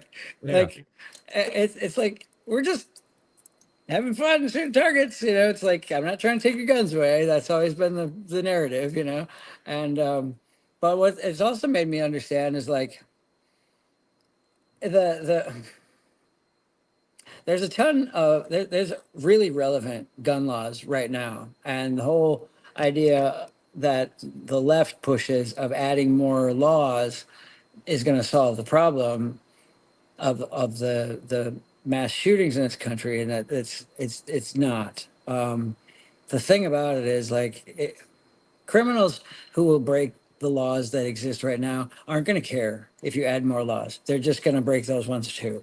So all you're going to do by adding more laws to them now is make it so it's more difficult for the law-abiding gun owner to actually be responsible and do it correctly. Because like the number of mass shootings in this country is out of control, and one is way too many. But if you compare the number of mass shootings to the number of gun owners in this country, there's millions of responsible gun owners in this country, and like most of the gun owners in this country do like they're supposed to. And like being in the gun community myself, I started to see it like this is really screwed up, because it feels like what the right does to trans people, like, oh, you're all evil. And it's like, now I'm a gun person, and the left is like, oh, you're all evil. And I'm like, this is so obtuse and weird, but it's like, I'm like standing in the middle of the line of both sides going, what's wrong with both of you, Yeah. Oh, absolutely. We're speaking with Katrina Deville, running in the 8th congressional district here in Northeast Wisconsin. Speaking of these ideas to kind of bridge gaps, I spent the better part of the first hour. I don't know if you've seen the pictures from the Wapaka zoning meeting yesterday. 9 a.m. during work hours, the fire marshal had to they had to reschedule the meeting because so many people showed up to speak out against data centers being built in Wapaka that went almost 2-1 Trump, Tony Weed, and Eric Hovde in 2024. This data center conversation is uniquely what's the word I should look uniting for the American people. You got Republicans and Democrats, and at the debate on Sunday, you were really the only one that was kind of coming out full throatedly against what was going on in the world of data centers. So, what's your philosophy there? I think, I think that anytime we have these large, anytime we have these instances that will affect more than one county, more than one state, they'll like things like human rights, things like equality, things like these data centers affecting the community that's next door and the community that's next door to that, like the air pollution and the water pollution. Like nobody knows what the levels are of these yet. You know, they haven't been studied. They haven't been around long enough, and they're not given time to have them studied. And the federal government hasn't been sending anyone to study them. Like I've dug in on this stuff and really researched it, and there's video of Elon Musk's latest data center, and with a regular camera, you don't see anything. And then they did thermal imaging video of it, and you can see like it looks like a flame plume coming out of the smokestack because it's all it's all chemical pollution coming out. He was actually fined for building an unauthorized power plant on the inside of that data center. Just I'm sure it gross. was like an $11 fine because it's Probably. never, yeah. Yeah, just here you go, Elon. Yeah, just slap on the hand, right? It's. I think what should happen is there should be a moratorium put in place on them, and I don't know if a year is long enough because we have to give sufficient time to be able to study the ramifications of what's going to happen with these data centers. Because first time I talked about this, I went down to the state capitol in Madison in October. I was trying to get my feet wet into politics, and I went to lobby a couple bills for citizen action. This was before I was running for politics or anything. I just wanted to know how the process went. And one of the bills that I lobbied for was data centers. And I remember sitting there in the office and looking out the window in Madison, and it was fall, and seeing the trees and the leaves falling, and I started to cry because it's like they're just bulldozing this shit with nobody putting up any sort of brakes. And these communities, I can understand their point of view where they have no money because our screwed up Republican legislature in the state has locked all the funds away from these communities, and they've made it so they can't afford any of the infrastructure upgrades or upkeep that they need. So they see these data centers sweep in and they go, we'll take all that money because then we can fix our sewers and our streets and all these things. But like when you bulldoze the environment of this state, it's gone. And we don't get that back. And I want people to really look outside at how beautiful this state is and understand when they run it over with the bulldozer, you don't get that back. And that's why I am so pissed off about it. And that's why, like, I didn't know about that data center thing in Wapaka, or I would have been there. I've been going to as many of these as I can. I was at the one in Green Bay.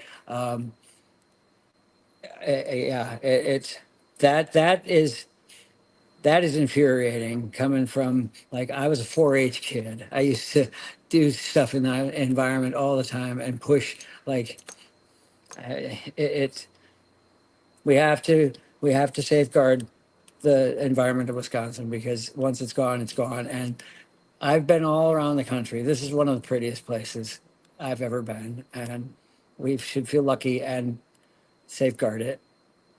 Well, that's I've been to a lot of these flock cameras and data center meetings as well, and that's when I kind of intimated you and I have overlapped quite a bit, but I never really get a chance to interact with you because so many people come up and talk afterward, and like as a media member, I tend to defer to your potential constituents, allowing them their time to talk to you, and I'm like, I'll find her eventually, but but For real. but in any event, you were at the flock camera meeting in Appleton, I believe, 2 Wednesdays ago. At this point, maybe three. Was the last time you and I were both at an event, and you were talking about transgender athletes versus legislation. And the comment that I had yesterday was there are more police officers that have been caught stalking their girlfriends or ex-girlfriends with flock cameras than there are transgender athletes in America today. You have been pretty vocal on this. I obviously know your stance on flock cameras. I guess I'm more interested. Have you been going to these kind of meetings and staying affiliate, like staying involved in your community and trying to block this prior to your political career, or is this kind of because of a result of you being more engaged the last year and a half or so? I guess it's. I wasn't. I really got into a whole lot of partisan back and forth fighting with a lot of my friends during Trump version 1. And when Biden got elected, I couldn't take it anymore. Like I felt like my head was going to explode, and I kind of checked out for a while. Unfortunately, I needed a break from it, and I was just like, I can't anymore. And I dropped the rope, and I just retreated to a life of music and cars, because I've owned a custom car shop for 20 years, and um, Oh no. Oh no, Katrina, can you hear me? Hmm. Oh, no. No. Okay. Okay. Katrina, we lost you. We lost sound, and I'm gonna post. Okay, she left. Maybe that same link will still work. We'll see if she can come back. I was about out of questions anyway. Um. But in any event, oh, there we go. There we go. There we go. Hold up. Hold up. There we go. All sorry about right, that. you're back. Yeah, no worries. So go ahead. We lost you there right about towards the or right when you said you dropped the rope. You'd kind of backed out of it for a little bit. You were getting I back into it. I kind of backed out of it for a bit just to save my own peace of mind, and as I started showing up for everything else, I've shown up for the data centers and the flat camera stuff. It's it's disgusting. Yeah. That's the best word for it. It's just like I I know that some city leaders really have good intentions when they put these things in place, but there's a whole lot more feeling of government mistrust and things like that. And I think it's really important as governments move forward on these things to show good faith to the community and get rid of them. I mean, as we're looking at police officers being brought to charges and things for stalking people with, I mean, from coast to coast. It's, and then there's a woman that I've become acquainted with who spoke up at the Oshkosh flock meeting, and she's actually been involved in government intelligence, and she said she's actually seen flock accounts being sold on black market in Russia, and it's like that's yeah, that doesn't feel so good. Yeah, no, I Yeah, get that.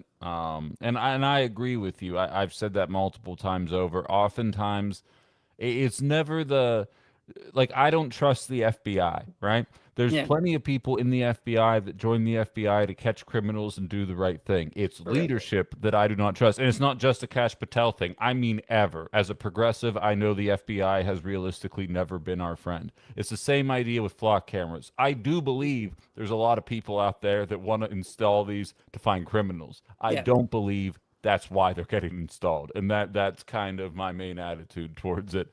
yep, Um, same. Yeah, we're just about out of time here, Katrina, but everyone knows I end all of my campaign interviews the exact same way. There's 5,000 different topics we could cover, and we only have a limited amount of time. What's one thing, whether it be about your campaign, about yourself, a policy that you would want to enact, whatever it is, the floor is yours. What's one thing you wish I brought up that you want the people listening to know before they go into the polling place on Tuesday?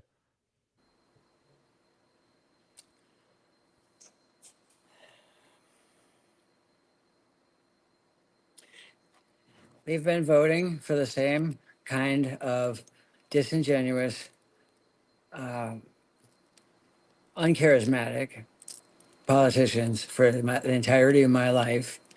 And if you look at politicians, they sound the same, they look the same, they have the same haircuts, they wear the same color suits, the whole, like, their websites look the same. There's a reason I look different. There's a reason my website looks different. It's because I'm not a career politician. I'm not chained to the way we've done things. And I'm not chained to the party telling me you have to do things this way. I've pissed off the party enough times in just this short span of my run to know that, like, I just have to go with my heart on things. And that's what the people of this state will get from me. And I'm going to stay in touch and in tune with the people of this state so I can keep hearing the things that they want. Like, if I'm not listening to them and getting their criticisms and getting their ideas and their thoughts and going forward with those, then I'm not being the representative that I should be. And, like, if we want different outcomes, we have to vote for somebody that's different and somebody that's not afraid to go against the grain and somebody that's not afraid to take some chances on some things that, when you look at the facts and the logic of it, these work better. You just have to have courage enough to do it.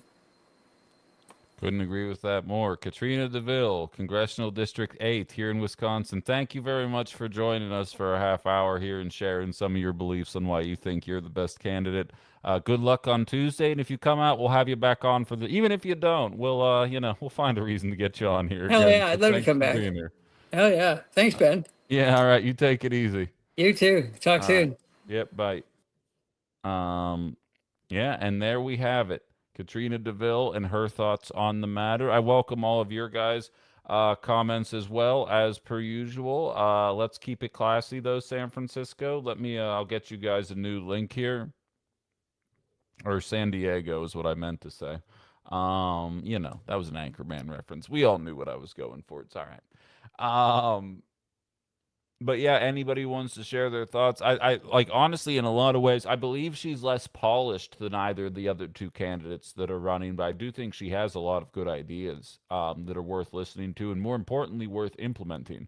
Um, a lot of things to kind of help propel the state forward, and more importantly, just drive a kind of unity that I think is a lot less prevalent than it used to be in this country. Hold on one second. I'm just checking to see comments over. I see a lot of people thanking Katrina for being here. I know my TikTok comments were popping off there. I apologize. There was no way for me to be able to keep up with that there. Um, let's see who we got here on the Book of Faces. Marianne Williamson is light years ahead of our systems. Our country was not ready for her. I would agree. This is a balanced approach to gun control, says Georgia. I agree there as well. Um, Corporate double dipping, 100% uncommitted. Yeah, so I mean, I have these comments from all over the grand scheme of things here, but nevertheless, I think it is worth highlighting that these are the kind of ideas you get when, no pun intended, you kind of take the outside the box approach to candidates rather than inside. Um, Obviously, her stance on data centers coalesces with mine pretty tremendously, and I'm sure a number of people listening here as well. There were a lot of things there that made quite a bit of sense to me, in a way that is actually frustrating that the other side really won't ever actually give a chance. Somebody commented on my TikTok video that I posted this morning and said Democrats' main problem is that they can't keep Trump out of their mouth, and a lot of us still support him. And like, I was genuine, and I haven't had time to go back and look and see if I got a response, but I simply just said, but why? You know? Like, why don't you want to listen to another option? And again, my video was about centrists versus, progressives, which was basically the theme of the entire first hour of this program today. But why do you still support him in 2026? Like, what is it? What is it? I mean, I understand some bigots are just going to be bigots when it comes to whether or not they would vote for Katrina or not. But in terms of policy, what about what you heard there is somehow more threatening than what has been taking place under the Trump administration for the last almost 2 years? And I think you'd be hard pressed to highlight something to like persuade me in the other direction, which I find very interesting. Sarah says we need to have the courage to vote different if we want different. I couldn't agree more. I can't tell you how many people, left, right, and center, would call into my show when I was on the radio and tell me the two-party system, it's a duopoly, two sides of the same coin, it's never going to get better, blah blah blah blah blah. And then Francesca Hong runs for governor and they're like, I heard she hates white people, so I'm voting for Tom Tiffany. It's like, okay, so you are still stuck in the fucking loop. You are too scared to actually take a chance on something different, which, again, I said it yesterday and I say it a lot. Conservatism is innately anti-change, right? Or even a reversion back to some kind of idealistic past that absolutely does not exist. But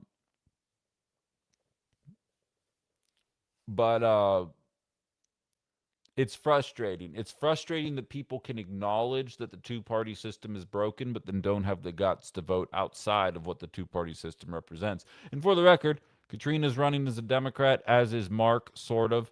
He kind of is more independent, as is Rick Crossan as well, who will be on the show later, I should say Monday, but maybe Tuesday. But um, they're all running as Democrats. I don't want to intimate it's not the same as what Francesca Hong is kind of representing, who, for the record, is also running as a Democrat. But it's the principles in policy, and you can tell when something different is happening. You can tell when there is somebody operating outside of a system that has failed us. And I wish that we had more people willing to stand up, speak their mind, and say these things. And I would say it on the radio, and I'll say it here now. I expect some of you listening to start running. Carla already took care of it, but I need more of you. I need more of you to do it. I'm not going to do it. I'm going to continue running things from the cockpit here. But we need to be able to challenge the status quo. Otherwise, we're just going to continue circling the drain, and much to the chagrin of a lot of the neocons out there, allowing China to pass us up. I came across, there was a gentleman, Raul Dukey. Is that really it? Duke. I'm an idiot. I just ruined that guy's career, I'm joking. Raul Duke, who put together a compilation about China that I found very interesting that I want to play for you guys. But Susan says, in much of California, the annual income that is required to rent is roughly $88,000 a year just to get approved by a landlord for a $2,200 apartment. Crazy. Absolutely. I remember, and this data is years old at this point, so it's probably even worse than this at this point. But in order to afford the standard two-bedroom apartment in California, and that's across the entire state, so that's an average of LA and then a bunch of northern parts of California that somebody who's never lived there probably couldn't begin to identify. Davison, I know I had a friend who lived in Davison, but the average that you needed for a two-bedroom apartment was $42 an hour in California, which is just like, that's for the apartment. That's not for utilities. It's not for having a car. It's not for any of the shit. That's for the apartment. You need to be getting $42 an hour. Now it's two bedroom. That could be between two people, but then everybody pitches a little hissy fit when McDonald's says we're going to up our minimum wage in California up to $20 an hour. Don't you know they're going to replace you with machines? Like, fuck out of here with that. Like, what are we talking about? Everybody hit that like button on this video. I've been told the likes are not nearly high enough. Everybody go like, and more importantly, subscribe to this channel if you haven't already. But I do want to play this video because it goes to show you the way that we kind of get played in our faces here. And it ties into Katrina's ideas as well as a number of ideas that are out there that challenge the status quo. So bear with me for one moment here, as it always takes me a second to make sure I'm sharing the right thing here. Perfect. No, not yet, buddy. Not yet, buddy. We're about to get there. I don't actually have the screen up. And unfortunately, I found out that the reason I got restricted on TikTok is because I actually put that video on screen and it said that I was using somebody else's content. So I'm not going to make that same mistake twice. So the rest of you guys are just going to have to listen for the time being. I do not know if that restriction's going to carry on going forward either, which means we need to figure this out. So listen to this, gentleman. It's labeled Western media copium. And again, this is what the two-party system gets us. This is coming from The Economist. Listen to the ways that these stories, listen to what's happening in the stories, and then listen to why they are how they are portrayed as bad. And you're going to notice a very obvious theme very quickly here that will blow your mind. The Yangtze River was so polluted, no ecologist thought that it could ever be restored. Somehow China pulled it off. At what cost, though? They planned and pulled off the largest expansion of wind turbines in world history. At what cost, though? The Chinese population is getting smarter while Western populations get dumber. These are headlines. At what cost? China's invested more into the environment and sustainability than any other country on earth. At what cost? Their cars are better and cheaper than Western cars. At what cost? They have a stable economy. At what cost, though? Their zero COVID policy was massively successful in avoiding the same death toll the West had. At what cost, though? They're investing in other countries within the global south like Ethiopia and Cambodia. At what cost? They say they've eliminated poverty. That can't be true. 9 out of 10 Chinese families own their own homes. Yeah, this is all going to fall apart. There's no way this is going to work. That's what happens when you allow the two-party system to kind of dictate the rules of engagement, is we no longer even really have a firm grasp of what's possible and what isn't anymore. In a way that anytime we find out that somebody has figured out to address some of the issues that have been facing the American population for so long, they act like that's a crazy idea. They act like it's out of the realm of possibility. And both Democrats and Republicans are willing to play along with that charade. And when people like Katrina Deville, like Francesca Hong, like a Bernie Sanders, El Sayed, Plattner, minus the scandals, Mamdani, Ramos, the list goes on, when they show up and say, excuse me, that better things are possible, that's when they are labeled as radical. That's when they're labeled as extremists. That's when we're told, have you seen that they don't like Thanksgiving? Have you seen that they, they want to enact Sharia law? Have you seen that the senator of Michigan won't commit to sending Michigan's tax dollars overseas? They try and present these things as bad ideas, and the entire time we're told that we need to be scared of China. I think the reason they want us scared of China is because they don't want us listening to the things that they are accomplishing. Again, I don't think China's perfect. I think they went a bit over the top with their COVID protocols. But you know what? Based on all data, it seems as though their death toll was a shit ton better than the stuff that we were doing.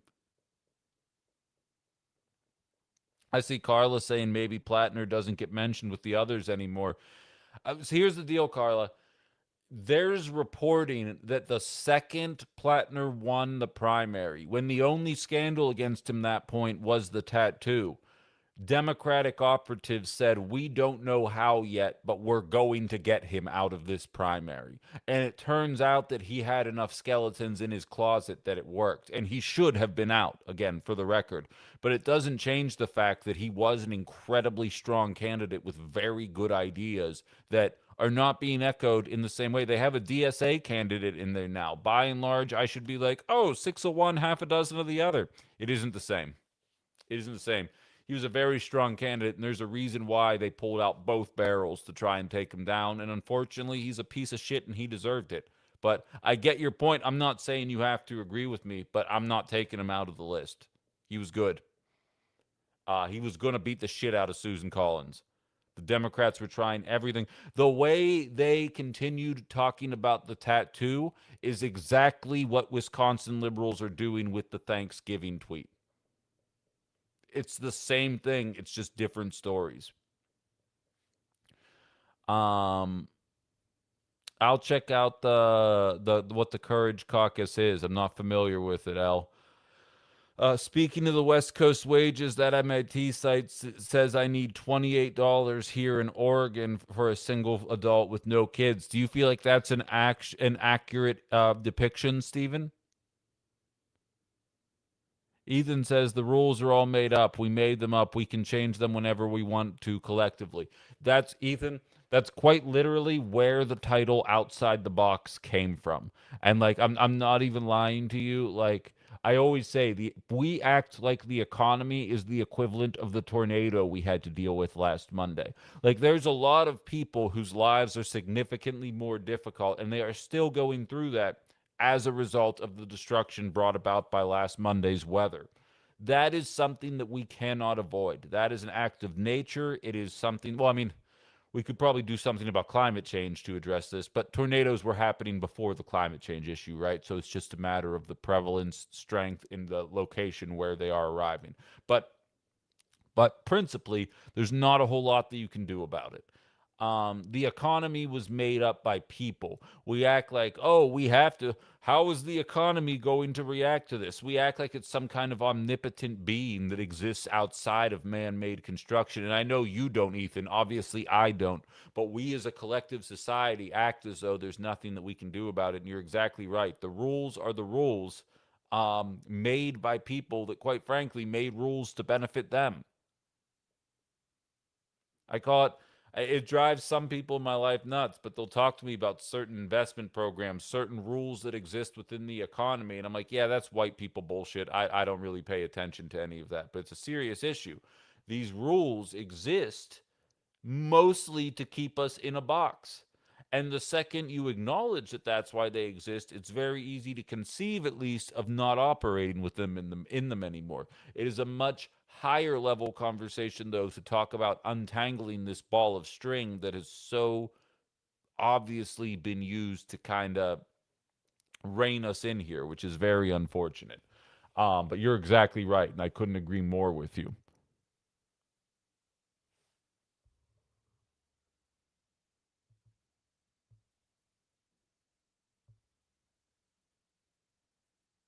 Robin says, I've heard the streets are pristine in China. I don't know. See, and like that's just it. I don't know what's propaganda and what's not, but what I do know is America is just as guilty of propagandizing their people as China is of theirs. We just have more flavors of propaganda.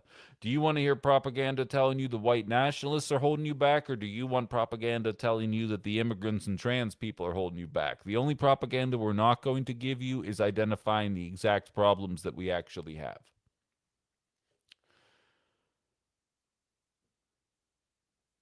China is not perfect. I don't want this to sound like I'm saying, why aren't we more like China? I'm absolutely not saying that. But also, I sort of am. I feel like there are a lot of countries, and when you watch Tom Tiffany, who's never going to agree to come on this show, but keep in mind, Tom Tiffany is going to go around shitting on socialism/communism, because right-wingers can be morons with this shit. They're going to be shitting on socialism and communism, saying Francesca Hong and the Democratic Socialists want to make us Venezuela. They want to make us Argentina. They want to make us Cuba. And there will not be a single liberal media company that is willing to say, why do you always pick the countries that America has intervened in to ruin their economy and not address the white people countries that seem to have figured out a way to make democratic socialism work pretty effectively for both company owners as well as the workers that work there? Why is it that nobody wants to bring that conversation up? And like I said yesterday, it is just as much a matter of what they are talking about as it is a matter of what they are not talking about. And when they are not bringing that up, when allegedly MSNBC is a leftist network, CNN is a leftist network, why is that never brought up? Why are they willing to feed that narrative rather than question it? And again, I believe it's twofold. I believe they can't piss off their military industrial complex masters because, much to the chagrin of right-wingers, most third world countries are third world countries because we stole all their wealth. or some imperial nation did. It's not always just America, but the last couple decades slash centuries were pretty good at it. And then second, they obviously don't want as many people as possible realizing that plenty of other countries with significantly lower GDPs per capita than us have figured out how to fund a lot of these programs, and their countries are not racking up never-ending debt, and they're not racking up a complete loss of autonomy and freedoms and whatever the hell else people are talking about. There are more candidates willing to say the right things now, and I am so excited about it. But we need them to be louder, and more importantly, we need people to be able to sift through the bullshit. We got a couple more comments piling in here. We are getting close to the end of the show, but I'm happy to jump into it. Jay just simply says, very good point, Ben. You guys need to say that stuff to me more often. Sharon says, I will vote for both. Oh, wait, hold on. I think that the conversation goes further back. But Ben, have you ever considered space lasers? I have not. That's hilarious. All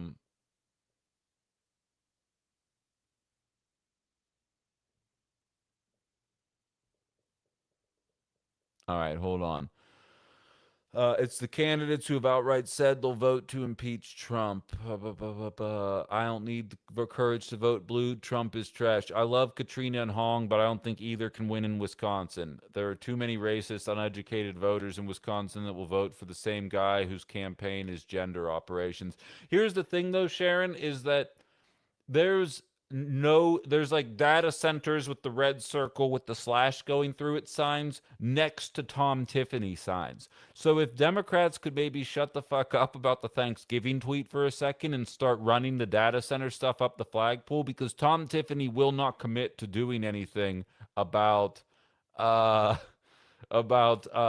doing anything about data centers. He says we need to protect farmland, but he is not talking about protecting communities from it. Right there. Hammer that point home for the next 4 months. Then you have an illegal war. Then you have an economy that isn't working for us. Then you have tariffs that are only making things more expensive. Then you have a housing market that's screwing over the younger generations. I believe the idea that Wisconsin is too racist or sexist to vote for Francesca Hong, to me, and I'm not accusing you of this, Sharon, I believe it is a blue MAGA talking point that they hope sticks with people of a certain generation, and I'm just not going to buy it. People don't give a shit. First of all, whites are uniquely not racist towards Asians. So, in and of itself, that's not an issue. Again, Kamala Harris and Hillary Clinton both lost in Wisconsin, not because Wisconsin is sexist, but because they sucked as candidates and the electorate told the Democrats what they wanted. And the Democrats decided, no, you don't. You actually want this. No takebacks, Jay. It's a rule on this show. Katrina is going to have a more uphill battle for you. And for the record, vote for who you want. I don't think she's going to come out of the primary. That's not to say that I disagree with her policies at all, but I do think she has an uphill battle, unfortunately, in 2026. Who knows how enlightened we can be as time goes on.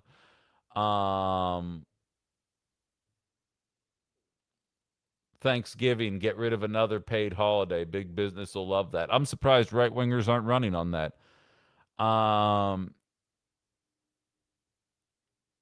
If that's true, we need more candidates that don't fit the trad mold, not less. Steven says, luckily, I'm in a low rent situation, but yeah, absolutely. We're back up to $4.50 gas. Jarmani says, my 75-year-old aunt in Woodruff area is planning to vote for Hong, which tells me her kids in the area will also. Probably. I think the younger generations will vote for both, but most northern Wisconsins are older and Republican. You're not wrong there. It's not going to be easy, but I still maintain, as of today, I think Francesca Hong wins 53-47 in the general. I don't know what's going to happen in the primary. I think any one of the Democratic candidates can beat Tom Tiffany because he's bad. Get your tomatoes out of here, lady. The question is there enough young people who will vote to offset the older white guys? I think they will. Oh, I love that, Susan. She says, I watch because of this podcast. You're lovely. Gas where I live, $5.23 a gallon. Blah. I want to do the circle and slash on a Tom Tiffany sign. I feel like people would be into that. Farmland zoning prevention doesn't mean shit when you can just rezone it after a farmer that is underwater wants a way out. It's a complete non-answer. I agree. It's because he's in bed. He is in bed with the data center companies, which is objectively an unpopular decision. Again, find me an ad where he even says Donald Trump's name. You will not find it. Why? Because Donald Trump is so far under fucking water that he is not able to attach his name to his in a meaningful way, because unless you are part of the diehard cult, I'm telling you right now, honest to God independents will vote for the woman who has an issue with tying a holiday to genocide before they are going to vote for this economy.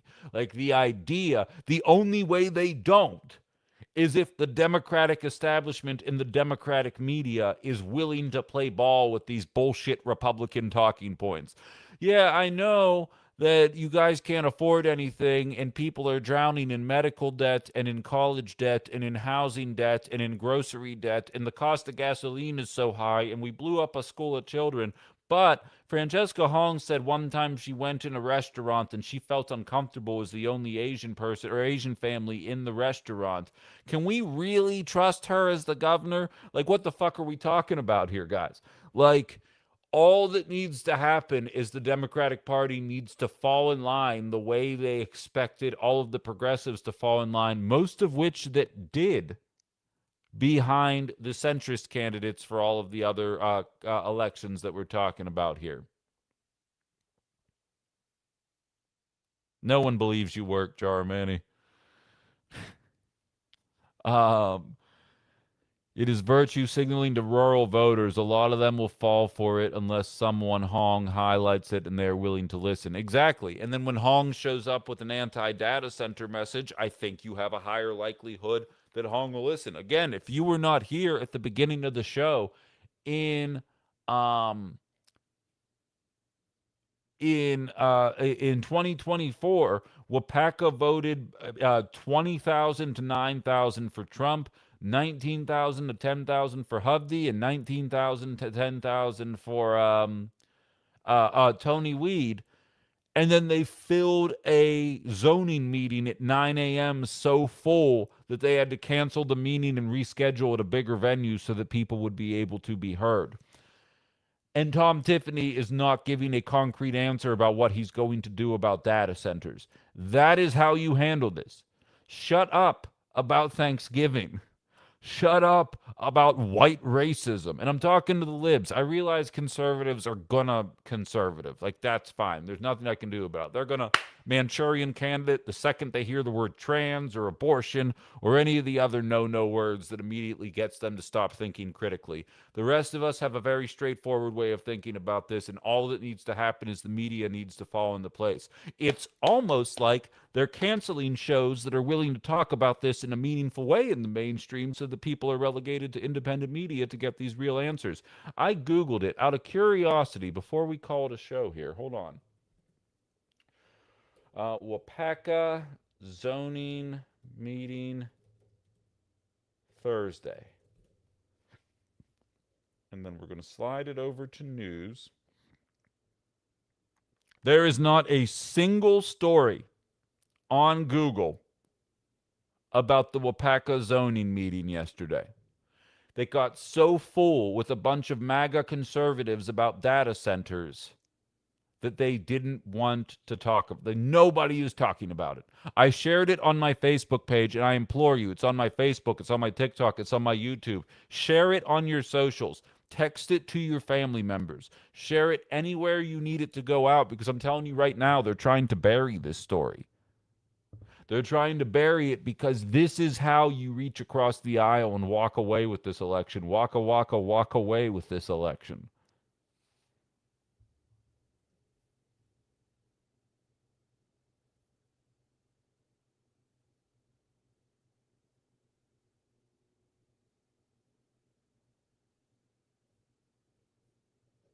Walkable flock cameras, exactly. All right, I think we fixed it. I'm going to call it a show. Thanks a lot for listening, guys. Subscribe to the freaking channel. Tell 3 friends to subscribe. Go out to the bars. Be like, I know a guy. We need 187 more. I don't know if I got any more during the show or not, but as of the beginning of the show, we need 187 more subscribers. Those of you on TikTok, I know most of you have bedtimes. I'm going to be doing a TikTok talk show at 10:45 our time, PM. Anybody who is awake. Apparently, it's got a decent-sized audience. I don't know what they're going to ask me about, but they found out that I'm a media person that was fired, so on and so forth. I'm up to 8:15 now, Carla says. So we gained 2 more. Thank you very much, Chris. We need 185 more in order for me to monetize this thing here. So, yes, thank you, Justin. Jay saying she'll log on tonight. Good stuff. Good stuff. I think we did it. But other than that, we'll be back on Monday. Probably a couple more interviews that day as well. It is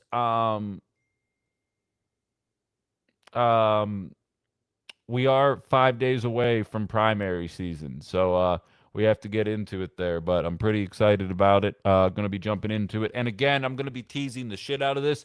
I don't know if I'm going to be doing a collab with Resistance Radio or if I'm doing it on my own. I am going to be hosting a program while the results are coming in Tuesday night. So if anybody wants to like have a group of people to watch the primary results come in, and I might keep it rolling for a while, or I'll get really tired and we won't. We'll see what ends up happening, but that'll be Tuesday night, and I'll be teasing it over the course of the coming days. But I am going to have an election watch party online for anybody that wants to watch it with me. I'll share it. I don't know the exact name of it, but I will share it, Mickey, the TikTok tonight. But yeah, so Tuesday we will be doing a watch party. If there's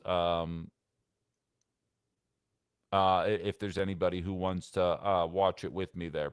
So, all right, that's going to do it. Subscribe to my channel. Just search Ben Cominos. Follow me on TikTok, YouTube, Instagram, eventually Twitch. Still haven't done that yet. Maybe this weekend, but I'm not making any false promises.